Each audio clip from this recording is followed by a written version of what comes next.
বিক্ষিপ্ত ঘটনার মধ্য দিয়ে চলছে তৃতীয় দফা অবরোধ। মাওয়ায় থেমে থাকা বাসে আগুন, হেলপার দগ্ধ। শাহবাগে বাসে আগুনের ঘটনায় আটক 2।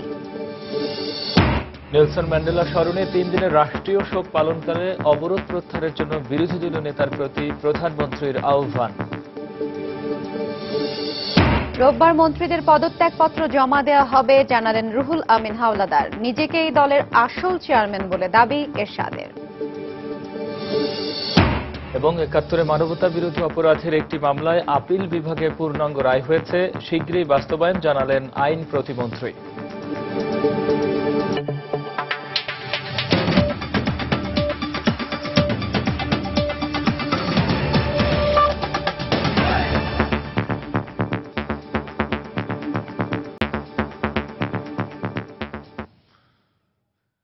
দশম জাতীয় সংসদ নির্বাচন অনুষ্ঠানে সংবিধানের বাইরে যাওয়ার কোনো সুযোগ নেই বলে জাতিসংঘকে জানিয়েছেন প্রধানমন্ত্রী শেখ হাসিনা। শনিবার বিকেলে গণভবনে বৈঠকে জাতিসংঘের দূত অস্কার ফার্নান্দেজ তারাঙ্কোকে তিনি একথা বলেন।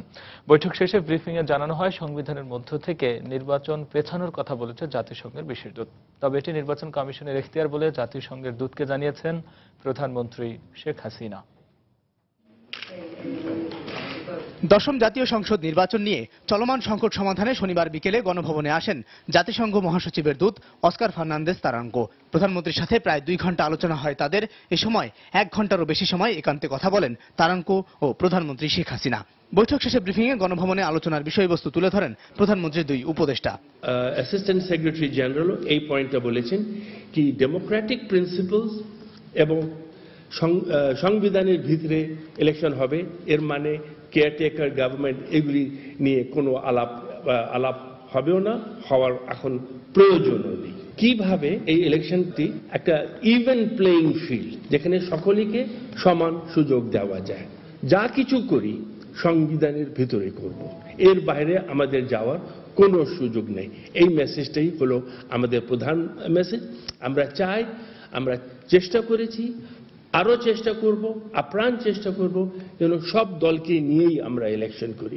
এর মধ্যে আমাদের চেষ্টার কোনো অভাব নেই, হবে না।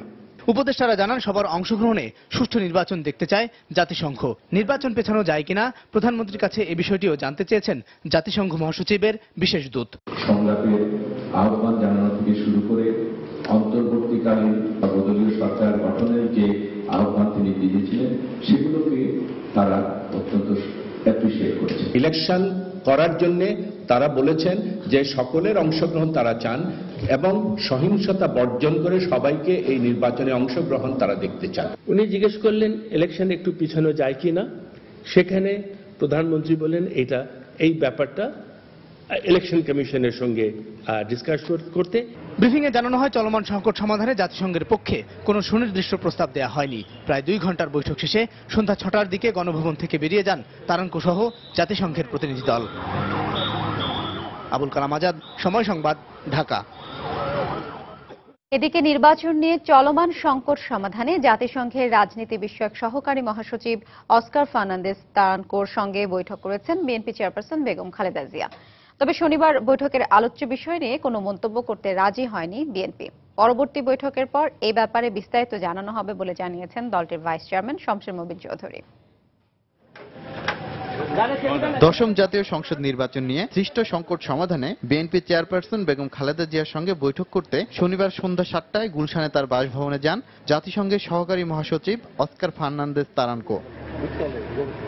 জাতিসংঘের প্রতিনিধি দলটি বিএনপির প্রতিনিধি দলের সঙ্গে প্রায় 2 ঘন্টা বৈঠক করেন। এর মধ্যে প্রায় ঘণ্টাখানেক বেগম জিয়ার সঙ্গে একান্তে বৈঠক করেন তারাঙ্কো।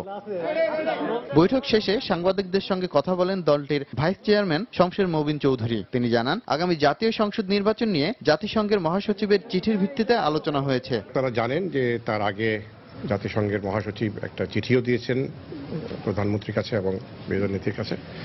তো সেই প্রেক্ষিতে আলাপ আলোচনা হয়েছে বিস্তারিত এবং ঐক্যমতে আসা হয়েছে যে আগামীতে আবার আলাপ আলোচনা হবে। তবে সুনির্দিষ্ট কোনো বিষয়ে আলোচনা হয়েছে কিনা এমন প্রশ্নের জবাবে কিছু বলতেই সম্মত হননি তিনি। আমরা সব বিষয়ে আলাপ আলোচনা করেছি, সব বিষয় নিয়ে আলাপ আলোচনা হয়েছে। কোনো ইস্যু এখন বলা যাবে না। ওনার এই আলাপ আলোচনার পুরো প্রক্রিয়াটা শেষ হোক, তারপরে হয়তো বলা হবে। কতটুকু অগ্রগতি? এখন অগ্রগতি বা অনগ্রগতি কিছুই বলা যাবে না এখন। সংকট সমাধানে আগামী 9 ডিসেম্বর দ্বিতীয় দফায় জাতিসংঘ প্রতিনিধি দলের সঙ্গে বিএনপি চেয়ারপারসনের বৈঠক হতে পারে বলে জানা গেছে। মানোয়ার হোসেন, সময় সংবাদ, ঢাকা। এদিকে তারাঙ্কর সাথে শনিবার বিকেলে ক্ষমতাসীন দল আওয়ামী লীগের শীর্ষ নেতাদের বৈঠক হয়েছে। বৈঠক শেষে জাতিসংঘ সব দলের অংশগ্রহণে বাংলাদেশ অবাধ ও সুষ্ঠু নির্বাচন দেখতে চায় বলে ব্রিফিংয়ে জানিয়েছেন দলের সাধারণ সম্পাদক সৈয়দ আশরাফুল ইসলাম।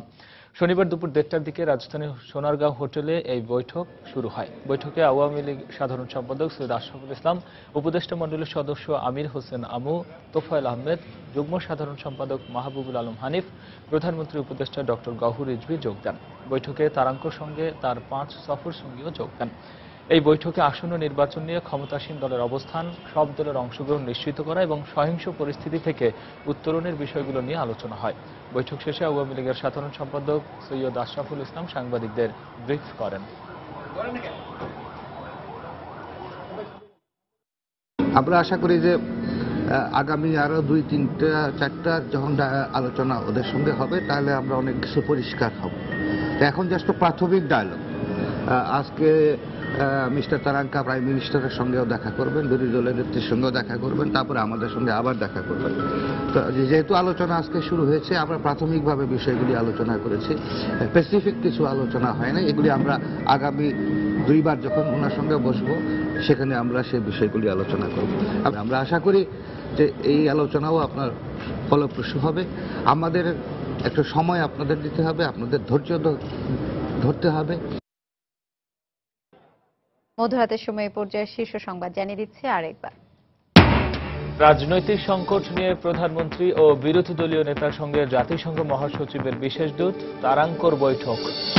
রাজনৈতিক সহিংসতার প্রতিবাদে রাজধানীতে ব্যবসায়ীদের মানববন্ধন, 15 ডিসেম্বর সারা দেশে সাদা পতাকা মিছিল করার ঘোষণা। বিক্ষিপ্ত ঘটনার মধ্য দিয়ে চলছে তৃতীয় দফা অবরোধ। মাওয়ায় থেমে থাকা বাসে আগুন, হেলপার দগ্ধ। শাহবাগে বাসে আগুনের ঘটনায় আটক 2।